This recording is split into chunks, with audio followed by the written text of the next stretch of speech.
네, 추석을 앞두고 사과와 배 가격은 좀 잡히고 있는 것 같고요. 그런데 배추와 무의 가격이 더위 영향으로 오르고 있습니다. 네, 반면에 쌀값과 현재 한우 가격은 떨어지면서 농가는 어려움을 호소하고 있는데요. 오늘 민당정이 만나 대책을 논의하는 자리도 있었습니다. 송미령 농림식품부 장관과 물가 상황 점검해 보겠습니다. 어서 오세요. 네, 안녕하세요. 안녕하세요. 네, 네. 안녕하세요. 네, 안녕하세요. 추석 성수품 물가 요새 좀 점검 좀 해보셨어요? 어떻습니까? 네, 점검을 수시로 하고 있습니다. 저희가 그래요?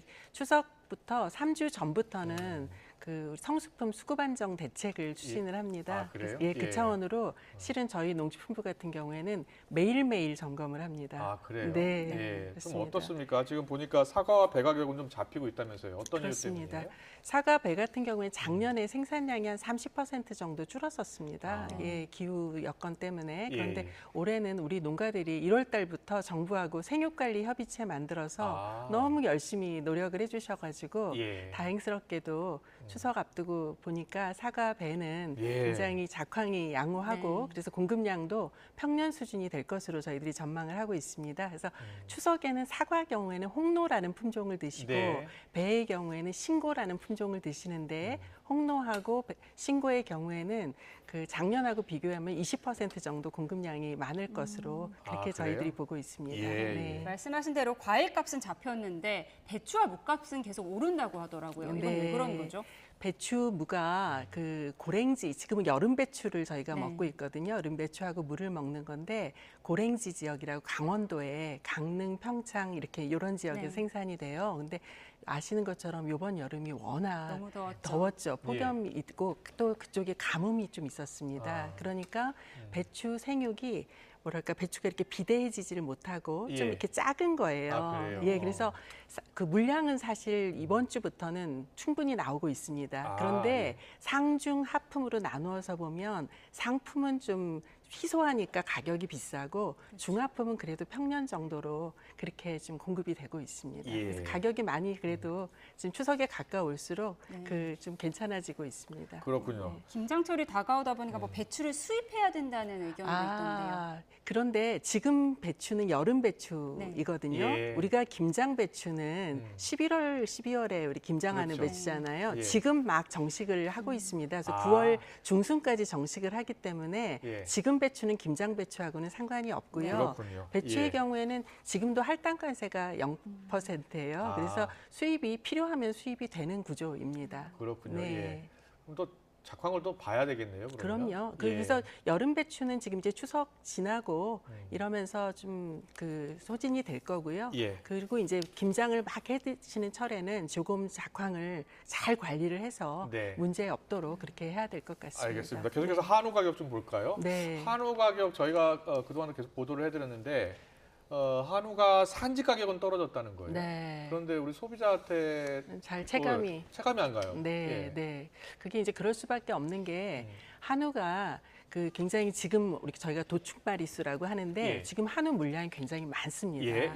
근데 한우는 기르려면 또 오래 걸리잖아요. 30개월 이상 걸리거든요. 그러면 우리 한우 농가들 입장에서는 사료를 먹여서 30개월 동안 잘 길렀는데 워낙 물량이 많다 보니까 가격이 낮아지는 거예요. 산지에서. 그러니까 한우 농가들 입장에서는 사료값도 안 나온다 이러고 이제 굉장히 어려움을 호소하는데 그 한우라는 거 우리가 드시게 되면 소를 그대로 우리가 먹는 게 아니고 도축을 하고 그 뭐 발골을 하고 지육을 하고 이런 가공 과정을 거쳐야 우리가 소비자가 먹게 되는 거잖아요. 근데 그렇게 하는 과정에 기본적으로 그것이 다 유통 비용이거든요. 그런 비용이 일단 기본적으로 발생을 하고요. 그다음에 소비자들이 선호하는 부위가 구이류 정도 이렇게 좀 집중이 되잖아요. 그러니까 그런 부위는 높고 또 그렇지 않은 부위는 또 가격이 낮고 이렇게 그 부위마다 좀 가격이 등락이 있습니다. 그래서 아마 소비자까지는 체감이 안 되신다라고 하는데 그럼에도 불구하고 최근에는 저희가 소프라이즈 행사 뭐 이런 이름 잘 지었죠. 이런 것들을 많이 하는데요. 특히 지금도 하고 있습니다. 추석 전까지는 하는데요.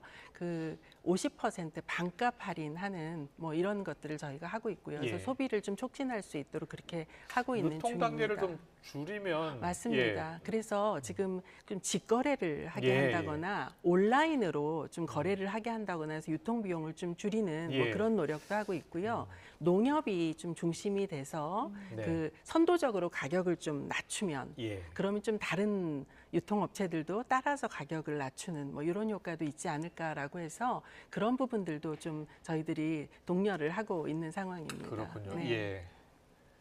보니까 유통 비용률이 48%나 맞습니다. 되네요. 네, 예. 그러니까 그게 이제 기본적으로 소를 도축하고 그 부위별로 그러네요. 가공하고 이러는 과정들입니다. 그리고 이제 저렇게 포장 같은 것도 있는데요. 네. 보시면 우리 한우 마트 가서 사시려고 하면 포장이 굉장히 뭐랄까 좀 과한 경우도 과대 있다고 포장? 느끼지 예. 않으신가요? 그래서 요즘에는 저는 그걸 참 들여다보고 있는데요. 포장을 굉장히 간소하게 하면서 네. 오히려 양도 비용도 좀 줄일 수 있고 가격도 양도 떨어질 수 줄이고 있고. 이렇게 하면 예. 소비자들 입장에서는 필요한 만큼만 네. 그 좀 싸게 살 수 있지 않을까 뭐 이런 생각도 해봅니다. 네. 예. 네.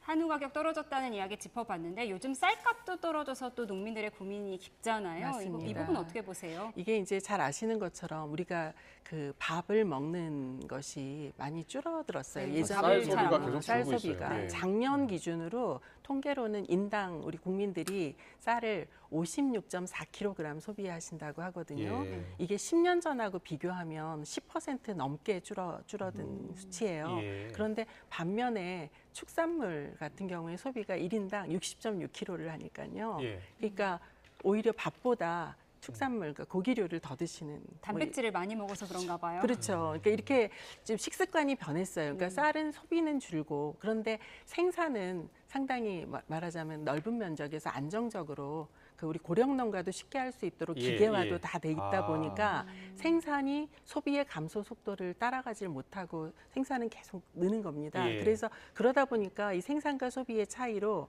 우리가 구조적 공급 과잉 상태다 이렇게 말하는데요. 매년 쌀이 10에서 20만 톤 정도는 남는 뭐 이런 상황이에요. 예, 예. 그래서 특히 이제 올해는 그 농협의 이제 농가들은 쌀 작년도 23년도에 수확한 쌀을 예. RPC라고 하는 곳에 이제 파시거든요. 예, 예. 그런데 우리 농협에서 운영하는 그 RPC에 지금 그 소비가 덜 돼서 아직 쌀이 남아 있는데 지금 이제 수확기가 다가와서 새쌀이 지금 들어와야 된단 말이죠. 그러니까 예. 농가들 입장에서 불안하신 거죠.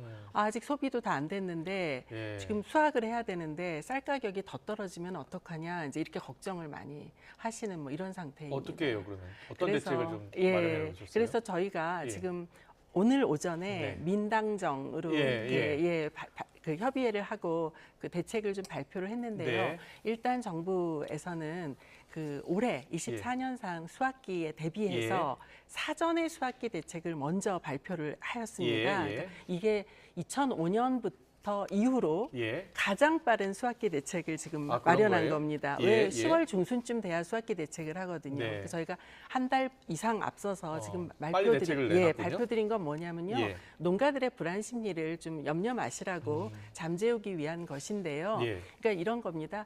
수확기 도래해서 그 소비량 대비 생산량이 초과된다고 하면 그 부분을 그 시장 격리를 한다라는 원칙을 일단 그래서 분명히 한 오늘 거고요. 저희가 보도로 전해드렸는데 밥쌀 재배 면적 2만 헥타르 즉시 격리. 그거는 이제 그런 겁니다.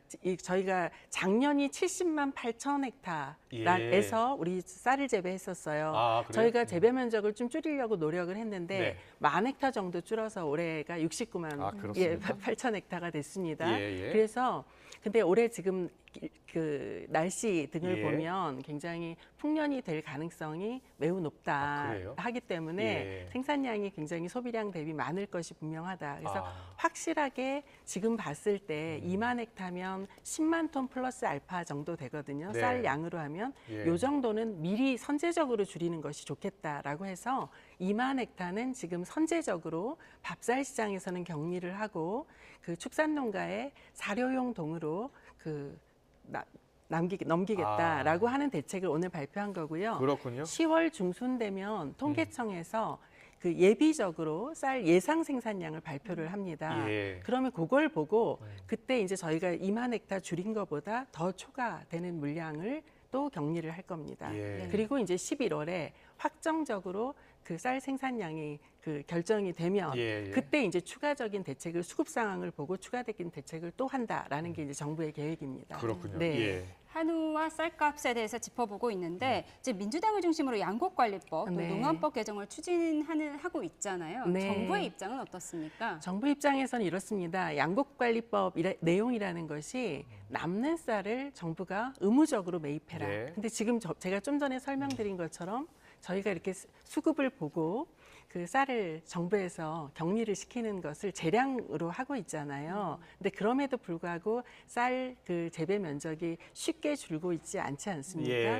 그래서 저희들 생각에는 식량 안보를 지킨다. 그리고 그런 차원에서는 농가들한테 계속 남는 쌀을 또 재배하게 하는 유인을 의무적으로 정부가 매입한다는 신호를 줘서 그 쌀을 더 재배하기보다는 그래서 그 법은 뭐랄까 좀 맞지 않는 거고 그 전략 작물이라 그래서 밀과 콩처럼 쌀 이외에 다른 작물을 좀 재배할 수 있도록 농가들한테 좀 그렇게 계속 말씀을 드려야 한다라고 생각을 하고 있어요. 그래서 양곡관리법은 좀 수급의 불안정을 오히려 초래한다라고 보고 있고요.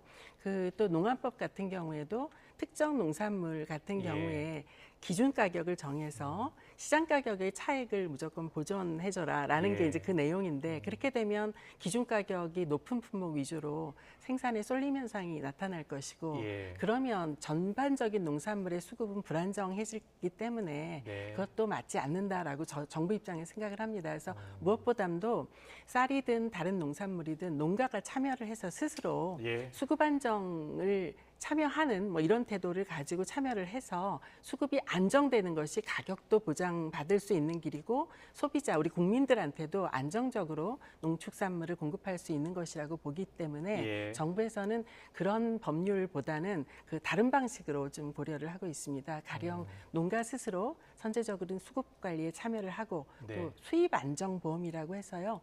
농가 스스로 책임을 가지고 그 수급에 참여하는 경우에는 그 일정량 소득의 수입의 일정 부분을 정부가 그 보장을 해드리는 뭐 이런 방식의 그 제도로 그 설계를 해보자라는 것들을 기획을 하고 있습니다. 그래서 내일 아침에 저희가 또 토론회를 할 예정인데요. 그래서 자세한 내용을 내일 또 아실 수 있을 것입니다. 네, 알겠습니다.